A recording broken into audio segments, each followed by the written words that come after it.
मौजूदा सियासत में इस वक्त विपक्ष जिस एक मुद्दे को ब्रह्मास्त्र की तरह इस्तेमाल कर रहा है या करना चाहता है वो है जातिगत जनगणना। क्योंकि विपक्ष को लगता है कि बीजेपी और खास तौर पर राष्ट्रीय स्वयंसेवक संघ कभी भी जातिगत जनगणना के पक्ष में खड़ा नहीं हुआ। हालांकि विपक्ष शायद ये भूल जाता है कि 2010 में जिन पार्टियों ने जातिगत जनगणना की मांग की थी उसमें बीजेपी भी शामिल थी। हालांकि उस जनगणना का क्या हुआ ये हमने आपको पहले भी कई दफा बताया है, लेकिन अब हुआ क्या है? राष्ट्रीय स्वयंसेवक संघ के एक बयान ने फिर से जातिगत जनगणना के मुद्दे को गरमा दिया है। दरअसल केरल में संघ की समन्वय बैठक थी। संघ की तरफ से जातिगत जनगणना को लेकर चर्चा हुई और इस चर्चा के बाद संघ की तरफ से कहा गया क्या कि अगर समाज के भले के लिए जातिगत जनगणना जरूरी है तो हम इससे असहमत नहीं हैं। यानी हम जातिगत जनगणना से सहमत हैं, लेकिन इसका इस्तेमाल राजनीति के लिए नहीं होना चाहिए। यानी संघ ने साफ कर दिया है कि जातिगत जनगणना पर उसका स्टैंड क्या है। लेकिन भारत में राजनीति या राजनीतिक चश्मा हर मुद्दे पर कैसे कब लगा दिया जाए आपको समझ नहीं आएगा और ना हम समझ पाएंगे। उस चश्मे से सबको अलग अलग दिखाई देता है, अपने हिसाब से दिखाई देता है। क्योंकि जिस बयान में साफ है कि संघ जातिगत जनगणना के विरोध में नहीं है, उसी बयान को आधार बनाकर कांग्रेस अध्यक्ष मल्लिकार्जुन खड़गे संघ से सवाल पूछते हैं। क्या सोशल मीडिया पर संघ को टैग करके मल्लिकार्जुन खड़गे पूछते हैं, आरएसएस स्पष्ट रूप से देश को बताए कि वो जातिगत जनगणना के पक्ष में है या विरोध में है। देश के संविधान के बजाय मनुस्मृति के पक्ष में होने वाले संघ परिवार को क्या दलित, आदिवासी, पिछड़े वर्ग व गरीब वंचित समाज की भागीदारी की चिंता है कि नहीं? खड़गे साहब, अब कैसे साफ किया जाएगा कि संघ पक्ष में है कि विरोध में है? या फिर आपको संघ के स्टैंड की उम्मीद ही नहीं थी कि वो कहेंगे नहीं हम तो पक्ष में हैं लेकिन इसका राजनीतिक इस्तेमाल नहीं होना चाहिए? आपको कहीं ऐसा तो नहीं लग रहा था कि संघ जातिगत जनगणना का विरोध करेगी और फिर पूरा विपक्ष संघ और बीजेपी को पिछड़े वर्ग विरोधी घोषित करने की उस जुगत में लग जाएगा? क्योंकि सियासी रूप से जब तक पिछड़े वर्ग को वोट या उस पिछड़े वर्ग के वोट को विपक्ष अपने खेमे में बड़े पैमाने पर नहीं जोड़ लेता तब तक, और ये आंकड़े कहते हैं, ये हम नहीं कह रहे, तब तक दिल्ली की कुर्सी यानी केंद्र की सत्ता उनके नजदीक नहीं आएगी। और आंकड़े कैसे तस्दीक करते हैं आपके सामने रखते हैं। 2024 के चुनावों में संविधान खतरे में है कि क्यों कहा गया? जातिगत जनगणना के लिए नैरेटिव क्यों बनाया गया? इसलिए ताकि एक जो बड़ा खेमा बीजेपी का वोटर बना हुआ है उसको तोड़ा जा सके। वो कैसे? सीएसडीएस के आंकड़ों के मुताबिक अन्य पिछड़े वर्ग में सिर्फ, ये देखिए,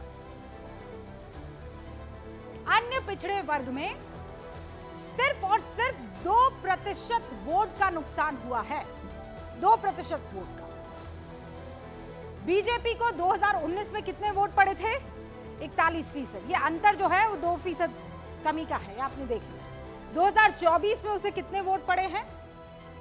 कितने वोट पड़े? 39%। ये पिछड़े वर्ग का वोट है। 2024 में 29% वोट मिला। हालांकि कांग्रेस को जरूर अन्य पिछड़े वर्ग के वोट में बड़ा इजाफा दिखा, वो मौका देखा कांग्रेस ने। वो कैसे? देखिए, 2019 में कितना था? 15% हुआ करता था, लेकिन अन्य पिछड़ा वर्ग उसका अंतर देखिए बढ़कर 5% बढ़कर कितना हो गया? 20% हो गया अन्य पिछड़ा वर्ग।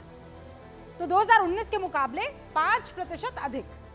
अति पिछड़ा वर्ग, इस वोट प्रतिशत की बात करें तो 2019 के मुकाबले 2024 में बीजेपी को 1% ज्यादा वोट मिला है। 2019 में 48% था, अंतर 1% कम हुआ, माफ कीजिएगा बढ़ा, और वो हो गया 49% 2024 में। कांग्रेस को कितना हुआ इसमें फायदा? 3% ज्यादा। 2019 में 15% था, 3% बढ़ के 2024 में ये हो गया 18%। सवर्णों के बाद अति पिछड़ा वर्ग बीजेपी का सबसे ज्यादा बड़ा वोट बैंक है, या ये कहिए सबसे ज्यादा वोट ये लोग करते हैं।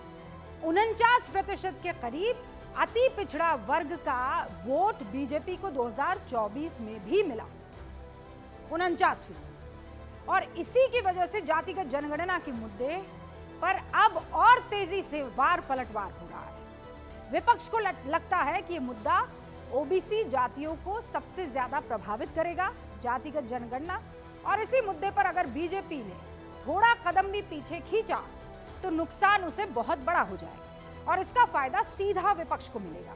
संघ ने संदेश दे दिया, मुद्दा राजनीतिक ना होकर सामाजिक है, लेकिन पक्ष और विपक्ष की तरफ से बयानों के तीर चल रहे हैं और उससे साफ है कि मामला असल में सामाजिक कम और राजनीतिक ज्यादा है। असम में मुख्यमंत्री हिमंत बिस्वा शर्मा एक कदम आगे बढ़ जाते हैं, कांग्रेस को चैलेंज करते हैं, साफ कहते हैं कि एनडीए शासित बिहार ने जातिगत सर्वे करवा दिया है, असम में मुसलमानों की जाति गिनने का आदेश दे दिया गया है, अब इंडिया ब्लॉक अपने शासित 8 राज्यों में किसी एक राज्य में ये करके दिखा दे। अब इस सियासी लड़ाई के बीच मामला लगातार बढ़ता चला जा रहा है। अब असल सवाल ये उठता है कि जातिगत जनगणना जो विकास का मामला है, कहा जा रहा है ये बाकायदा बार बार विपक्ष की तरफ से, क्या वाकई वो विकास का मामला है या मसला सियासत का है? विकास का एकमात्र आधार क्या वाकई जातिगत जनगणना ही है? और सवाल ये कि जातिगत जनगणना जरूरी है तो फिर 70 साल से ये पेंडिंग क्यों है, 70 साल से ये हो क्यों नहीं पाया है? शुरू करते हैं गूंज में इसी बहस को।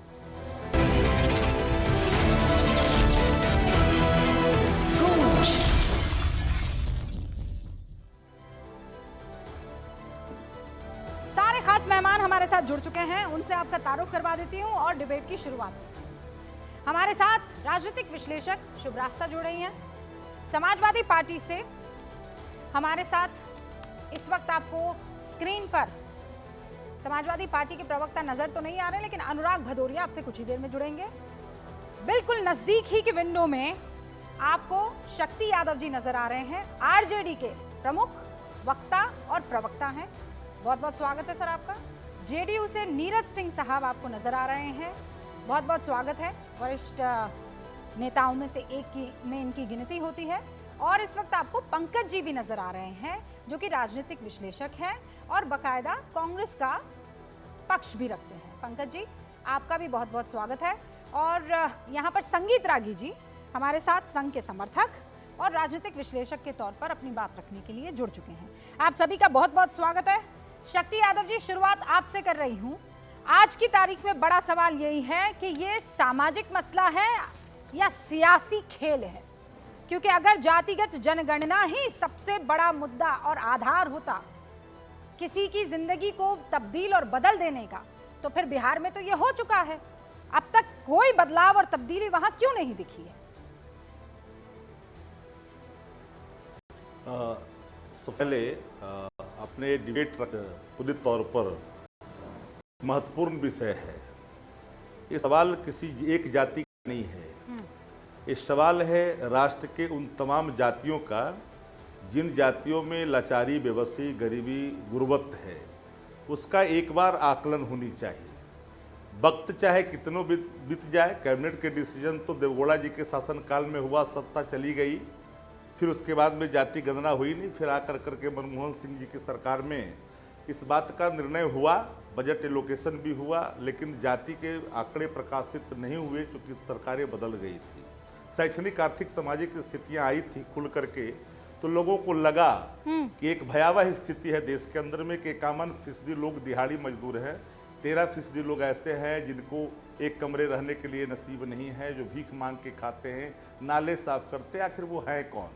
इनके एक बार आकलन होना चाहिए। उच्च शिक्षा ग्रहण नहीं करने वाली वो कौन जातियों में है, एक बार इसकी आकलन हो जाना चाहिए कि जब शरीर के किसी लगता है कि मेरे शरीर दुर्बलता की स्थिति में है, तो एक बार उसका फुल इन्वेस्टिगेशन होना चाहिए, फुल बॉडी, और स्कैन इस देश का होना चाहिए वो जाति गणना से कि किन वर्गों में, किन जातियों में हम नाम लगाते हैं, अपने नाम के आगे जाति लगाते हैं। इसलिए एक सेकेंड, मैं अपने नाम के आगे जाति लगाते, सब लोग जाति लगाते हैं नाम के, उनकी पहचान टाइटल से हो जाती है कि वो कौन से हैं। तो इसमें तो कोई किसी को दिक्कत नहीं, शादी ब्याह सब कुछ होता है, दिक्कत नहीं। तो जाति गणना होने के बाद जब स्थिति उत्पन्न जब आएगा, आकलन होगा, उसके आधार पर देश का अगर हम योजनाओं को आकार में तब्दीली लाएंगे तो एक सशक्त समाज होगा, तो सशक्त समाज होगा तो विकसित भारत होगा। तो इसमें किसी प्रकार की राजनीतिक भाव तो आनी नहीं चाहिए। शक्ति जी, आप जो कह रहे हैं उससे किसी को कोई भी एक ऐसा शख्स नहीं होगा जो कहेगा नहीं शक्ति यादव ने एक भी शब्द गलत बोला है। बिल्कुल सही बोला है। लेकिन अब मेरा एकदम पॉइंटेड सवाल आपसे है। आप कहते हैं कि जातियों को, और खासकर जो पिछड़ी जातियां हैं, जो पिछड़ा वर्ग है, जो ओबीसी से ताल्लुक रखने वाला वर्ग है, अति पिछड़ा वर्ग है, उन सबको मौके मिलने चाहिए और इसीलिए जातिगत जनगणना होनी चाहिए। अब पॉइंटेड सवाल है, मुझे बस इसका जवाब दीजिएगा। स्क्रीन पर सिर्फ यादव जी रहेंगे। मुझे ये बताइए, आरजेडी के शीर्ष नेतृत्व में कितने लोग हैं जो सिर्फ यादव ना होकर ओबीसी की दूसरी जातियों से ताल्लुक रखते हैं? Charity begins at home. Koeri है, कोई कुर्मी है, कोई निषाद है, कोई कुशाद है, कोई मोची है, कोई ऐसा शख्स है जो आप मुझे बता सकते हैं? मतलब चाहे वो राष्ट्रीय अध्यक्ष हो, चाहे वो प्रदेश अध्यक्ष हो, नेता प्रतिपक्ष हो, या फिर विधान परिषद में नेता प्रतिपक्ष हो, बता दीजिए, मैं एक नाम बता दीजिए। नहीं, आपको शायद, हमें लगता है कि आप तक नहीं पहुंचा है। उर्मिला ठाकुर नाई की बेटी है, मुन्नी रजक की बेटी है। शायद जानकारी अगर अब तक नहीं पहुंची है तो मुझे जो स्ट्रेंथ है हमारी पार्टी के अंदर में, उसमें हम लोगों ने सब शीर्ष नेतृत्व की बात आपने कहा, जहाँ पार्टी विचार नेतृत्व की चर्चा आप करते हैं, विचारधारा को लेकर के जो कोई व्यक्ति चलता है तो विचारधारा से सर्वोपरि विचारधारा होती है और उस विचारधारा के तहत इन निर्णयों को स्थापित की जाती है। नाम रहने मात्र से, अब देश के प्रधानमंत्री हैं, कहते हैं कि वतन पिछड़ा है लेकिन इसके खिलाफ हैं, तो सवाल उसका नाम बता दीजिए और आप कहिए कि देखिए हमने अपने घर में ओबीसी की तमाम जातियों को, घर मतलब मैं आरजेडी को आपका घर मान रही हूं, हमने तमाम जातियों को मौका दिया है और शीर्ष स्थान पर बिठाया हुआ है। आप मुझे एक नाम बता दीजिए। एक सेकंड। जब से आरजेडी बनी तब से राष्ट्रीय अध्यक्ष से लेकर नेता प्रतिपक्ष या राज्यसभा सांसद, राज्यसभा, लोकसभा तो चलिए मैं कह रही हूँ जनता चुनती है। एक आपको मैं एक एक करके नाम बताता हूं। हाँ बताइए। भारत सरकार के मंत्री के रूप में कैप्टन जय नारायण निषाद को पहली मौका मिला। शायद इसकी जानकारी है या नहीं है, नहीं जानता आप। हमारे राष्ट्रीय प्रधान महासचिव हमारे यहाँ भंडारी जी जो निषाद थे, रामदेव भंडारी, प्रोफेसर रामदेव भंडारी, जो निषाद परिवार से आते थे। हमारे यहाँ सुनिए पुनेसर मंडल जो मिट्टी कटी वाले से थे।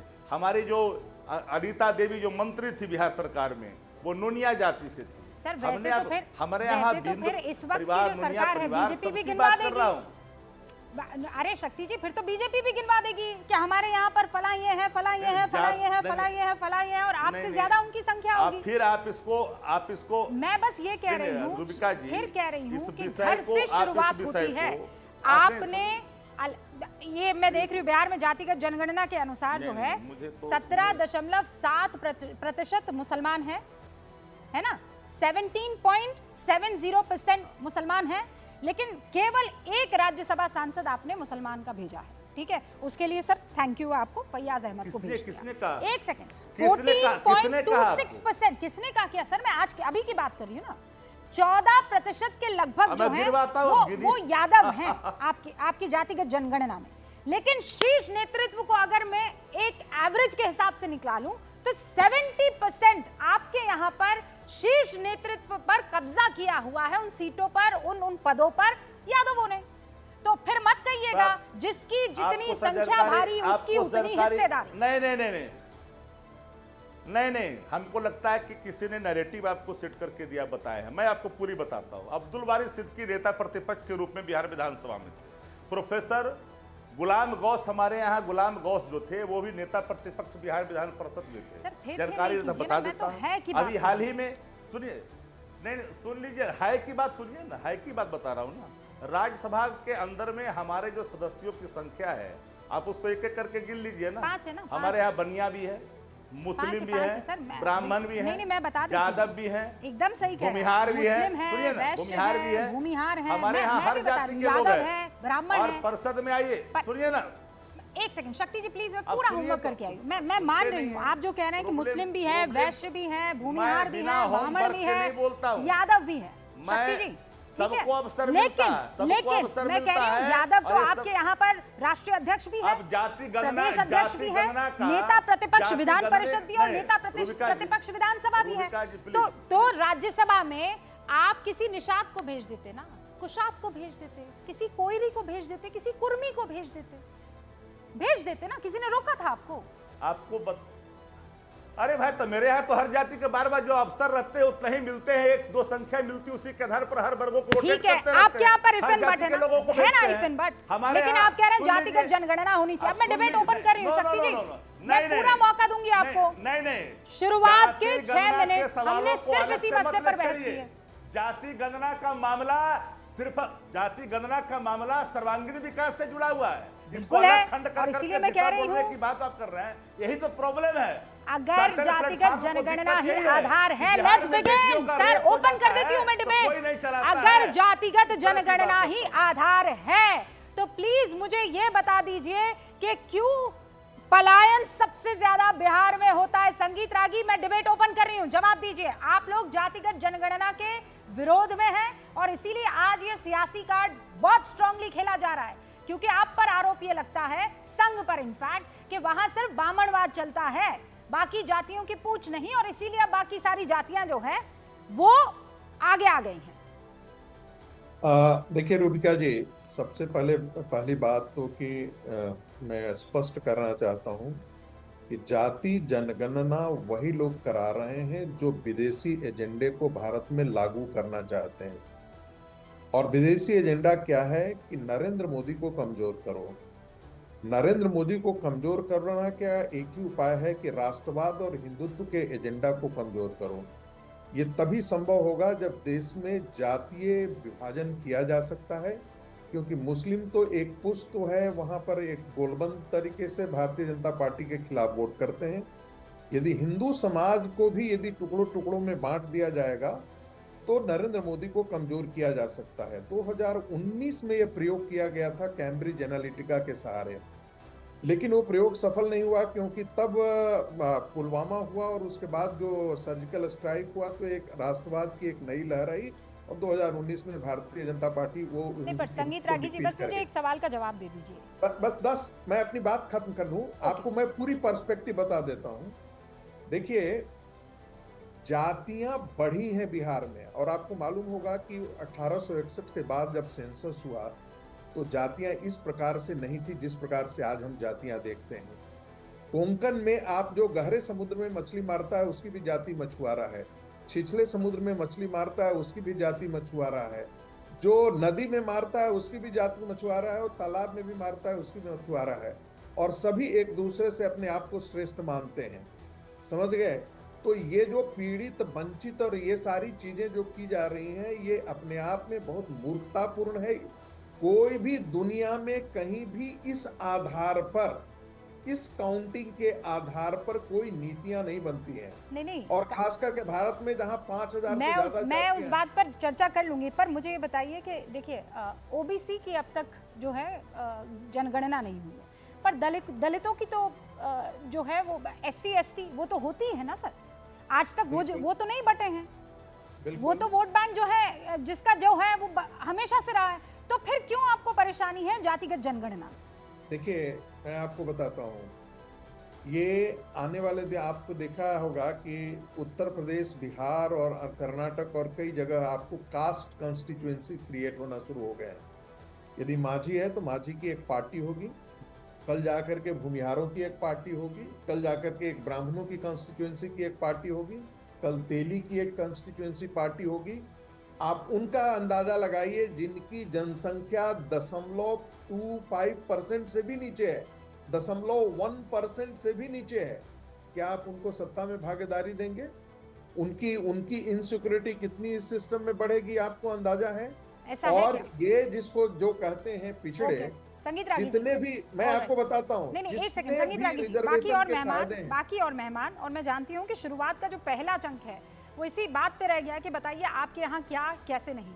अनुराग भदौरिया, जो बात अभी यहाँ पर कही जा रही थी संगीत रागी की तरफ से कि ये सिर्फ और सिर्फ विदेशी एजेंडा है जिसके तहत काम किया जा रहा है, तो लगता है इन्हीं को पता होगा। जब इन्हीं को पता है तो ये क्यों नहीं कंप्लेन कर देते हैं? इसके मतलब ये देशद्रोही है। इनको पता है विदेशी एजेंडा चल रहा है, इनके पास प्रूफ, तो पेपर ले जाके किसी के खिलाफ विदेशी आए बाय शायद टीवी बोले थोड़ी चलेगा। अगर आप बोल रहे हो ये बात और दावे के साथ नेशनल चैनल पे बोल रहे हो तो जाइए एफआईआर करवाइए और कहिए ये विदेशी एजेंडा है, करवाइए। सरकार तो ये है कि इसलिए एक चुप रहिए, मैं आपके बीच में नहीं बोला। रागी जी मौका दीजिए, एक बार उनको बोलने दीजिए, बाहर के पेपर को एक बार उनको बोलने दीजिए, उसके बाद मैं मौका दूंगी। अरे चुप रहिए, नहीं रागी जी आवाज नहीं आएगी, अभी मौका अनुराग भदौरिया का है, पहले उनको बोल लेने दीजिए, फिर मैं आपको मौका दूंगी काउंटर। जैसे लगे इनको दर्द हो कि संघ बताते हैं, संघ कह रहे हैं, हम कह रहे हैं, जो समाजवादी कह रहे हैं। अनुराग जी हमें कुछ समझ में नहीं आ रहा है, मैं आपको फोन लाइन पर लेती हूँ क्योंकि नेटवर्क ठीक नहीं लग रहा है मुझे। आप एक बार, हाँ, आपकी आवाज कट रही है। अब आ रही है? हाँ ठीक है, अब आ रही है, कोशिश कीजिए। हाँ देखिए अभी आ रही है तो बताइए। हाँ आ रही है। हाँ, झूठे लोग बीच में आ जाते हैं, इसीलिए बेचारी लाइन भी डिस्टर्ब हो जाती है। क्या करें, झूठों से तो सब परेशान है। दिक्कत ये है कि भारतीय जनता पार्टी और इनके संघ वही बोलना शुरू कर दिया जो समाजवादी लोग बोलते थे। बोले जाति जनगणना हम इसलिए कराना चाहते हैं क्योंकि हम समाज के अंदर सामाजिक न्याय की बात करना चाहते हैं। हम जानना चाहते हैं समाज के अंदर में जो लोग एससी एसटी चुप कराओ, कहाँ बीच में मैं स्टाइल पे हूँ, चुप कराइए। रागी जी एक बार बोल लेने दीजिए, रागी जी एक बार बोल लेने दीजिए, उसके बाद आप यहाँ मुझे थोड़ा सा कोटा लागू करना पड़ेगा। सबको एक एक मौका दे रही हूँ ना मैं, फिर आप बोल दीजिएगा। नहीं अभी नहीं, संगीत रागी जी अभी नहीं, बीच में। अरे हाँ मैं आपको मौका दूंगी, आप बोलिएगा, पर अभी मौका अनुराग का है। अनुराग भदौरिया देखिए, अरे चुप कराओ ना इनको, कहाँ बुला लिया। अनुराग भदौरिया बोलेंगे तो कहेंगे हम प्रोफेसर हैं, ये तो बेइज्जती करवा रहे हैं, टीचर होने का बेइज्जती करवा रहे हैं। भाई हम लोग सम्मान करते हैं टीचरों का। अरे आप अपनी बात कीजिए ना, आप अपनी बात कीजिए अनुराग भदौरिया जी, बाद में लड़ लीजिएगा, पहले अपना ओपनिंग रिमार्क तो दे दीजिए ना। हाँ तो मेरे बीच में बोले ना बोले, मैं अपनी बात कह लूँ। तो देखिए संघ भी वही कह रहा है जो समाजवादी लोग कह रहे हैं। उन्होंने भी वही कहा कि हम जाति जनगणना इसलिए कराना चाहते हैं कि हम जानना चाहते हैं कि समाज के अंदर में जो एसटी है, ओबीसी है, अगड़ा है, पिछड़ा है, कौन लोग हैं जो समाज के अंदर में दलित लोग कितने पीछे रह गए, उनको हमें आगे लाना है। अगर आगे लाना है तो हमें जानना पड़ेगा कि उनकी संख्या कितनी है, उनके अभी आर्थिक स्थिति कैसी है, सामाजिक स्थिति कैसी है, शैक्षिक स्थिति कैसी है। ये तो जाति जनगणना के आधार पर ही पता चलेगा, इसलिए हम जाति जनगणना की बात कर रहे हैं। और अभी ये जो संगीत रागी जी हैं ये कह रहे हैं कि बीजेपी और हिंदू से बीजेपी का क्या संबंध है? भाई बीजेपी एक राजनीतिक पार्टी है, वो अपना राजनीति करती है, उसे डिवाइड एंड रूल करना है, उसे वो यहाँ धर्म के नाम पे राजनीति करके सत्ता पाना चाहती है। आप ऐसा करते हो, हिंदू का क्या मतलब होता है बीजेपी से? क्या लेना देना बीजेपी का हिंदू से? जबरदस्ती ऐड कर रहे हैं बीजेपी हिंदू बीजेपी। अरे भारतीय जनता पार्टी समाज के अंदर में नफरत की राजनीति करती है, और जो नफरत की बात करता होगा हिंदुस्तान में। अनुराग भदौरिया ठीक है, आपने ओपनिंग रिमार्क दे दिया, आप कह रहे हैं BJP is not equal to Hindutva, Hindutva is not equal to BJP, लेकिन सबसे ज्यादा अगर इस पर किसी ने अटैक किया तो आप ही लोग कर रहे थे। शुभ रास्ता कह रहे हैं हिंदुत्व का बीजेपी से कोई वास्ता ही नहीं है। जातिगत जनगणना पर जो स्टैंड कभी समाजवादी पार्टी का था, है और रहेगा, वो अब कैरी ऑन किया जा रहा है संघ की तरफ से। जी देखिए, मैं थोड़ा संगीत रागी जी से अग्री करती हूँ, थोड़ा डिसएग्री करती हूँ, लेकिन मूलतः मेरा जो डिसएग्रीमेंट है वो समाजवादी पार्टी या समाजवाद के जो प्रोपोनेंट्स हैं उनसे है।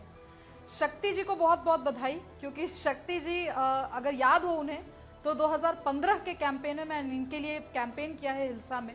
तो मैं शक्ति जी से एक पॉइंटेड सवाल पूछना चाहती हूँ। इनको पता है कि जिस इलाके से आते हैं, जिस कॉन्स्टिट्यूंसी को रिप्रेजेंट करते हैं, वहाँ वो कुर्मी बहुल इलाका है, कुर्मी लीडरशिप बहुत स्ट्रांग है। आप बताइए, कुर्मी भी तो बैकवर्ड कम्युनिटी ही है। जो बात आपने पूछी थी रूबिका जी, मैं उनसे पूछना चाहती हूँ कि इस क्षेत्र से क्या कोई एक दमदार कुर्मी रिप्रेजेंटेशन है जिसको आरजेडी कह सके कि हाँ हमारे नेता हैं, हमारे नेता बहुत अच्छा काम करते हैं और उनको हमने शीर्ष नेतृत्व में जगह दी है? मैं इसलिए पूछ रही हूँ शक्ति जी, क्योंकि ये सर्वविदित है, जो भी बिहार की राजनीति को जानते हैं, समझते हैं, वो जानते हैं कि ये कुर्मी बनाम यादव ओबीसी की लड़ाई आरजेडी और जेडीयू के बीच में है। तो इस बीच में पिस्ता कौन है? इस बीच में पिस्ता है वो सारा नैरेटिव जो आप समाजवाद के नाम पर लेकर के आते हैं। अब रूबिका जी, मैंने क्यों कहा कि मुझे समाजवादियों से दिक्कत है? इसलिए दिक्कत है क्योंकि इंडियन जो भारतीय वर्जन है समाजवाद का, वो कहता है कि हम राजनीतिक रूप से और आर्थिक रूप से हम संसाधनों पे सर्व स्वामित्व की बात करेंगे।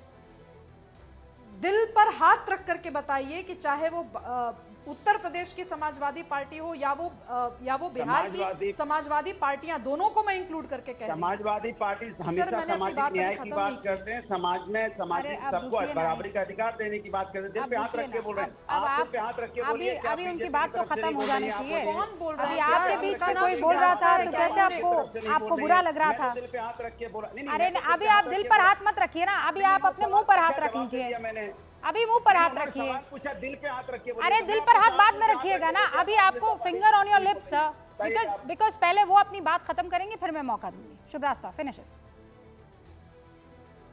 जी, तो जब राजनीतिक आर्थिक स्वामित्व की बात, तो सामाजिक न्याय की बात, बाय द वे ये लेटर एडिशन है। जब लोहिया जी ने जब बात कही थी तो सामाजिक न्याय एज अ फ्रेज कभी भी नहीं आया था। और प्लीज आप ये मत कह दीजिएगा कि तेजस्वी यादव और अखिलेश यादव लोहिया जी से बड़े हैं। इस तरह की हिमाकत मत कीजिएगा अभी नेशनल टेलीविजन पर, या जॉर्ज फर्नांडिस से ज्यादा बड़ा रुतबा है उनका, ये सब मत कीजिएगा। एक सेकंड, मैं अपनी बात, आप ये बीच बीच में आप इसलिए रोक रहे हैं ना, जो भी है आप, या तो शक्ति जी हैं या आप नहीं अनुराग जी, हाँ मैं ज्ञान देने आई हूँ, मुझे ज्ञान देने के लिए ही बुलाया गया है। शक्ति जी की एक खासियत ज्ञान है। देने के लिए ही बुलाया गया है। अनुराग जी रुकिए ना, लड़िए मत ना, किसी को सुनाई नहीं देता है ना। अभी आप कह रहे थे मैं स्काइप से हूँ, मेरी बात नहीं सुन पाएंगे। मैं समझना चाहती हूँ, रुकिए ना। ज्ञान देने लगे भाई व्यक्ति। और मैं आपको बता दूं, अनुराग भदौरिया हैं ये। शक्ति जी हमेशा तभी बोलते हैं जब उनसे सवाल किया जाता है, ये उनकी खासियत है। ये तो मैं इतना तो आपको बता देती हूँ। हाँ जी जी, देखिए रूबिका जी, अनुराग जी के साथ समस्या क्या है ना कि ये बौद्धिक और राजनीतिक दोनों नाव पे चलना चाहते हैं, पर मूलतः हैं ये राजनेता। तो आप, अगर आप मुझे यहाँ बुला रही हैं तो शायद ज्ञान देने के लिए ही बुला रही हैं। तो ज्ञान तो मैं दूंगी यहाँ बैठ करके, जो भी मेरा अल्प ज्ञान होगा। आप चुप रहिए और सुनिए कि मैं बात क्या कर रही हूँ। देंगे ज्ञान, यहाँ पे बात मेरी और आपके बीच की नहीं, हम लोग को ज्ञान यहाँ देने लग जाए तब तो हो गया।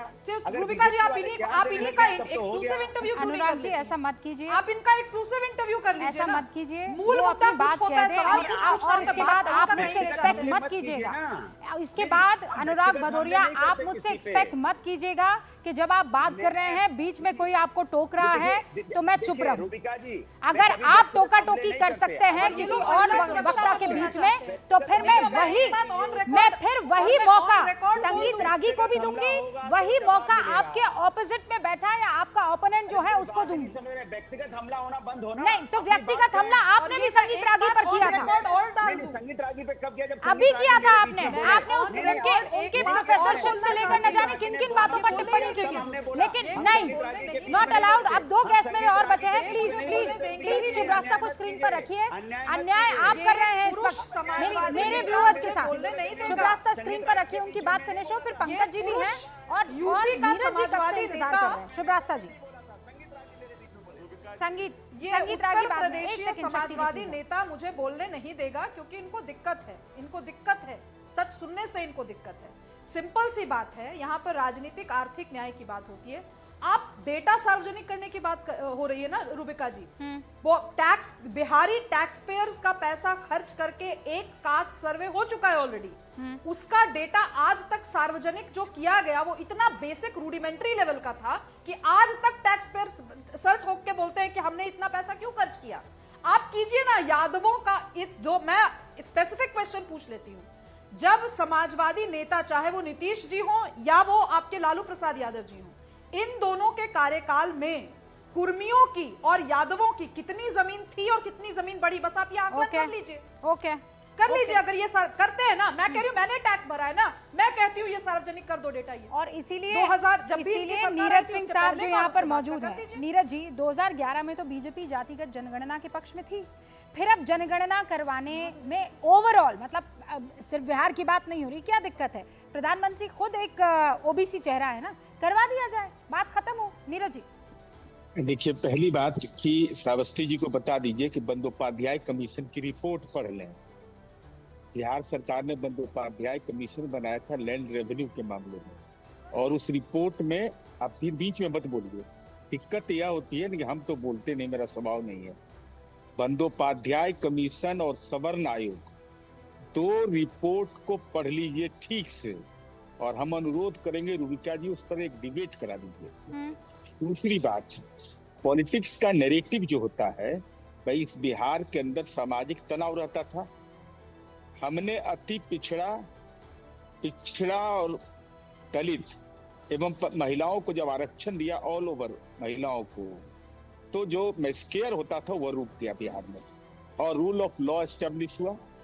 तो और तीसरा, जब SC ST की गणना कराने से समाज में तनाव नहीं फैलता है, तो आप भाई स्कॉलरशिप कैसे चला रहे हैं बैकवर्ड के नाम पर? हम लोग बिहार के अंदर अपर कास्ट को भी देते हैं। तो जब उसका संख्या ही तय नहीं होगा, तो आखिर आप उनके लिए कल्याणकारी योजनाएं कैसे बनाएंगे? 2009 में अति पिछड़ा वर्ग विभाग बिहार सरकार ने बनाया, विभिन्न राज्यों के अंदर में यह मुझे नहीं जानकारी, लेकिन होगा जरूर। तो हमारा कहना है कि विदेशी एजेंडा है, इस पर मेरी आपत्ति है, घोर आपत्ति है। क्योंकि विदेशी एजेंडा कह रहे हैं तो इसका मतलब वो तो बिहार बीजेपी के नेताओं को भी विदेशी एजेंडा के घेरे में ले आए, क्यूट कर रहे हैं। जब यह सवाल यह है कि राष्ट्रीय स्तर पर तो होगा, लेकिन बिहार ने जो रास्ता दिखाया जाति सर्वे का, भाई कर्नाटका के अंदर में तो रिपोर्ट रखी हुई है, आज तक रिपोर्ट सार्वजनिक नहीं हुई, और हम लोगों ने 250 करोड़ जी, यही तो बड़ा सवाल है ना सर। अब तक जो है कितनी मर्तबा जनगणना हो चुकी है? मेरे ख्याल से 7 से ज्यादा बार जनगणना हो चुकी है जी, है ना? 70 वर्ष मान लीजिए आप। तो अब तक जातिगत जनगणना इससे पहले क्यों नहीं हुई? और जिन राज्यों में जातिगत जनगणना हो गई है, उसे सार्वजनिक करने से क्यों विपक्ष कतरा रहा है? यही सवाल मैं पंकज जी से पूछ लेती हूँ। नीरज जी, यही सवाल मैं पंकज जी से पूछ रही हूँ, फिर मैं आती हूँ आपके पास। नीरज जी, पंकज जी बताइए। नहीं, विपक्ष कहाँ कतरा रहा है? विपक्ष तो चाहता है कि जातिगत जनगणना हो। अब कुछ लोग इस देश में ये कह रहे हैं कि जो लोग जातिगत जनगणना की मांग कर रहे हैं वो विदेशी एजेंडा पे काम कर रहे हैं, यानी कि वो विदेशी एजेंट हैं। अटल बिहारी वाजपेयी जी की सरकार में उनके जो सामाजिक न्याय मंत्रालय है, पहले मेनका गांधी मंत्री थी उसकी, बाद में सत्यनारायण जटिया मंत्री बने हमारे मध्य प्रदेश के। तो उन्होंने जातिगत जनगणना करवाने का एक मसौदा तैयार किया। तो अटल बिहारी वाजपेयी जी भी विदेशी एजेंट थे, सत्यनारायण जटिया भी और मेनका गांधी भी। फिर 2018 में जब पहले कार्यकाल में मोदी जी के शासनकाल के राजनाथ सिंह जी थे गृह मंत्री, तो उन्होंने संसद में वचन दिया कि 2018 की जनगणना में हम पिछड़ी जातियों को, ओबीसीज को शामिल करेंगे। तो क्या राजनाथ सिंह जी भी विदेशी एजेंट हैं? 2010 में संसद में जातिगत जनगणना पर बहस हुई, पूरी चर्चा हुई, और उसमें सबने एंडोर्स किया, सबने समर्थन किया, सारे राजनीतिक दलों ने, भारतीय जनता पार्टी ने भी, कि जातिगत जनगणना होनी चाहिए। तो क्या भारतीय जनता पार्टी के जिन लोगों ने समर्थन किया था वो भी विदेशी एजेंट हैं? ठीक है, तो एक स्वीपिंग रिमार्क पंकज जी, विदेशी एजेंट वाला सवाल मैं सीधा का सीधा संगीत रागी जी के पाले में फेंकती हूँ, वो इसका जवाब देंगे, लेकिन आपने मुझे अब तक जवाब नहीं दिया। साल 2015 में कर्नाटका में जातिगत जनगणना हुई कि नहीं सर? सार्वजनिक क्यों नहीं किए गए हैं उसके आंकड़े? What is the reason? वहां तो सरकार किसकी है, बताने की मुझे जरूरत नहीं है। देखिए, 2011 में भी जातिगत आधार पर जनगणना में किए गए थे, वो आंकड़े भी सार्वजनिक नहीं किए गए। क्यों? और ये सोचना ठीक नहीं है कि 1931 के बाद जातिगत जनगणना नहीं हुई है। करीब करीब हर जनगणना में, करीब करीब क्या सारी जनगणना में एससी, एसटी और ओबीसी की गिनती हुई है, सामान्य वर्ग के लोगों की गिनती नहीं हुई है। तो फिर क्यों मांग कर रहे हैं आप? हाँ, तो मैं वही कह रहा हूँ कि जातिगत जनगणना होनी इसलिए जरूरी है कि अब जब हम अपने संसाधनों का, जैसा कि नरेंद्र भाई मोदी खुद कह रहे हैं कि गरीबों का सबसे पहले हक है संसाधनों पर, और सिर्फ 4 जातियां उन्होंने गिनाई, युवा, महिला वगैरह जो उन्होंने गिनाई, सिर्फ 4 जातियां हैं। तो जातिगत जनगणना का तभी कोई औचित्य पंकज जी, है मैं ये जब बात नहीं से- समझ पाई। आप कह रहे हैं पहली दफा तो हुआ नहीं, 2015 में हुआ, 2011 में हुआ, उससे पहले भी हुआ। तो जब हुआ ही है तो फिर आप क्यों मांग कर रहे हैं, मैं अभी भी नहीं समझी। और अगर आप वाले राज्यों में, यानी कांग्रेस वाले राज्यों में जातिगत जनगणना हो गई है, तो फिर आप उन नतीजों को या उन आंकड़ों को सार्वजनिक क्यों नहीं कर रहे हैं? आप वहां से शुरू कर दीजिए। व्यक्तिगत रूप से मैं जातिगत जनगणना के पक्ष में नहीं हूँ, व्यक्तिगत रूप से, लेकिन मैं इस बात को भी नहीं मान सकता हूँ कि जो लोग जातिगत जनगणना की मांग कर रहे हैं वो विदेशी एजेंट हैं। और जातिगत जनगणना जिन जिन राज्यों में हुई है, मैं मानता हूँ कि उनके आंकड़े जारी किए जाने चाहिए, वो सार्वजनिक होने चाहिए। सर, मतलब व्यक्तिगत रूप से आप अगर इसके फेवर में नहीं है तो फिर कौन से रूप से आप इसके फेवर में हैं? मैं कह रहा हूँ ना कि जातिगत जनगणना का तभी औचित्य होगा जब उससे ये मालूम हो कि एससी, एसटी और शक्ति जी, बस ओबीसी एक सेकंड दे में दीजिए। लेयर है कि नहीं, ओके, उसका संगीत आकार रागी बढ़ा जवाब क्या है, दीजिए। सामान्य वर्ग में रूबिका, गरीबों की हाँ। और गरीबी की क्या हालत है। रूबिका, हाँ हाँ, जरा जाति जनगणना के बारे में अभी आपने बहुत अच्छी बात कह दी।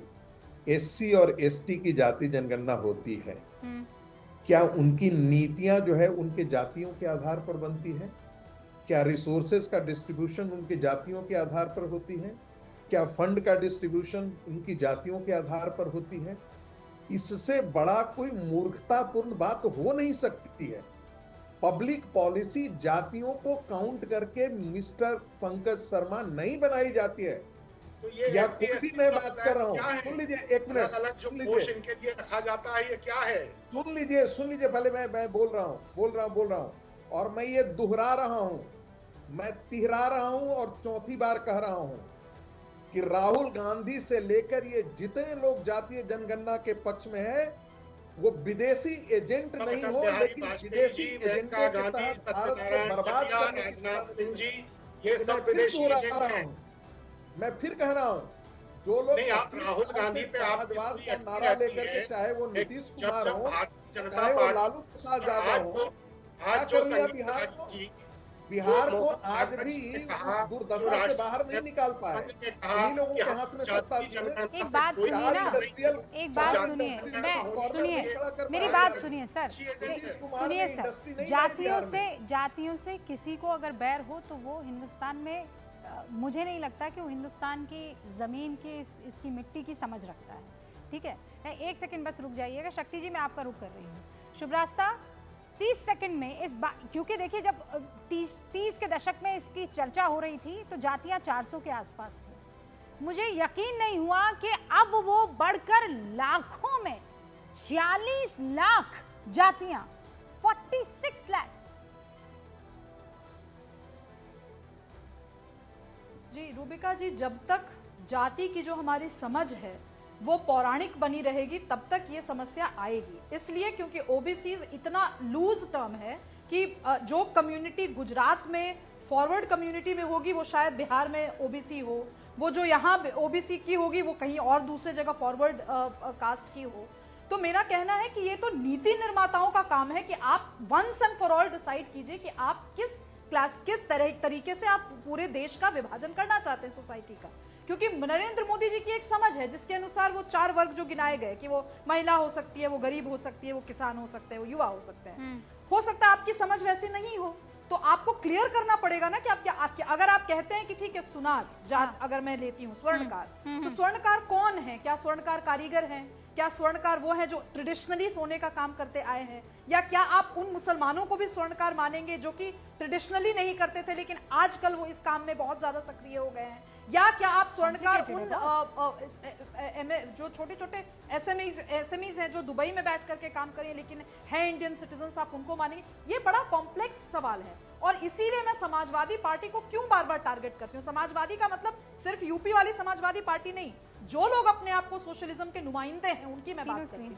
आपकी जाति की समझ इतनी स्थूल है और इतना सेल्फ सेंट्रिक है कि आप लोग इस देश को तोड़ देंगे, आप लोग इस देश को जोड़ने का काम नहीं करते। ऑल राइट, बड़ा आरोप शक्ति यादव जी, तोड़ने का आरोप लगाया जा रहा है और उसके बाद इसी का जवाब देंगे अनुराग भदौरिया।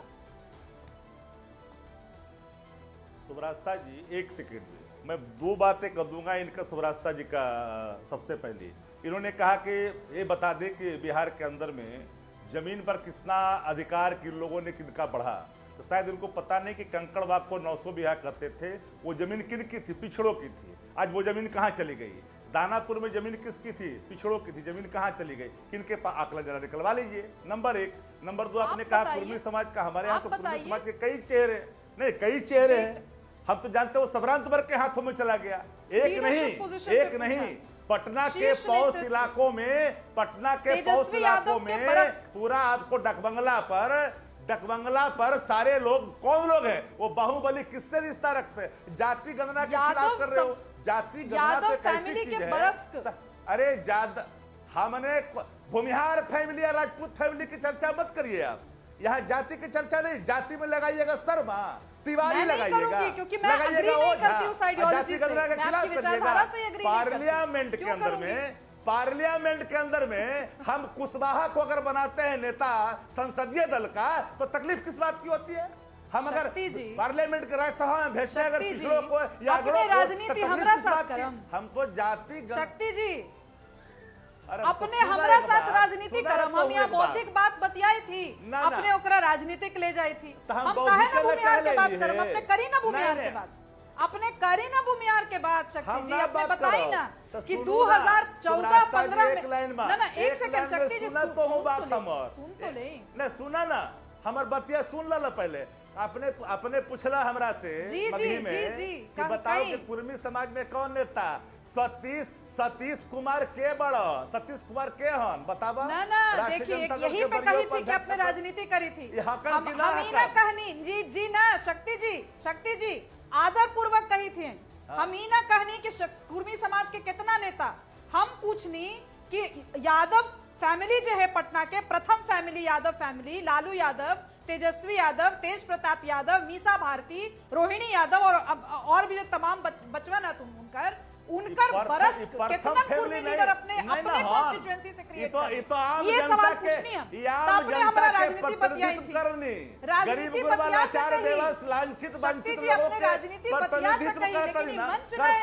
सुनिए रास्ता सुना पहले बात मगही में। अच्छा, लेकिन मुझे बड़ा आनंद आया आप दोनों का डिस्कशन सुनने, मगही लैंग्वेज में ये डिस्कशन सुन के मुझे बड़ा आनंद आया। चुपचाप मैं सुनती रही और मेरे पूरे दर्शकों ने सुना, लेकिन जवाब किसी का नहीं मिला है। अब आखिरी कुछ सेकंड मेरे पास, यहाँ पर आखिरी कुछ सेकंड अनुराग भदौरिया आप घर से शुरुआत कीजिए ना सर, आप भी तो शुरुआत कर लीजिए ना। सुनिए मैं ये कहता हूँ कि अभी एक प्रवक्ता कह रहे थे देश तोड़ने की बात। देश तोड़ने की बात कौन करता है? जो नफरत की राजनीति करता है वो देश तोड़ने की बात करता है।